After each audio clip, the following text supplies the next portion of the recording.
இந்த தேங்காவை பற்றி ஒரு சீக்ரெட் சொல்லவா?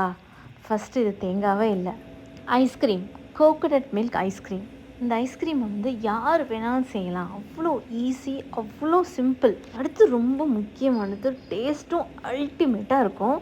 ஒரு வாய் சாப்பிட்டா நிறுத்தவே முடியாது. அந்த மாதிரி தான் நான் இப்போ பண்ணிகிட்டு இருக்கேன். நான் சாப்பிட்டுட்ருக்கேன், நீங்கள் போய் ரெசிபி பார்த்துட்டு வாங்க.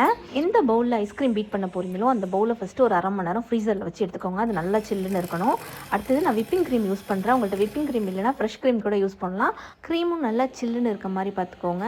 இப்போ இது நல்லா ஸ்டிஃப் பீக்ஸ் வர வரைக்கும் நல்லா பீட் பண்ணி எடுத்துகிட்டு, இப்போ இது கூட condensed milk, coconut milk, vanilla essence இது 3 சேர்த்து ஜஸ்ட் மிக்ஸ் பண்ணால் போதும். ரொம்ப நேரம் பீட் பண்ண வேண்டாம். ஜஸ்ட் மிக்ஸ் பண்ணிவிட்டு இதை நான் அந்த கோகோனட் ஷெல்லே ஊற்றி ஃப்ரீஸ் பண்ண போகிறேன். ஒரு 7லேருந்து 8 மணி நேரம் வரையும் ஃப்ரீசரில் வச்சு எடுங்க. பர்ஃபெக்டாக ரெடி ஆகிருக்கும். நான் எக்ஸாக்டாக கொஞ்சம் தேங்காய் மாதிரி இருக்கணும் அப்படிங்கிறதுக்காக நடுப்புறம் மட்டும் இடையில ஸ்கூப் பண்ணி எடுத்துட்டேன். அவ்வளோதான். டேஸ்ட்டும் அல்டிமேட்டாக இருக்கும். ட்ரை பண்ணிவிட்டு மறக்காமல் கமெண்ட் பண்ணுங்கள்.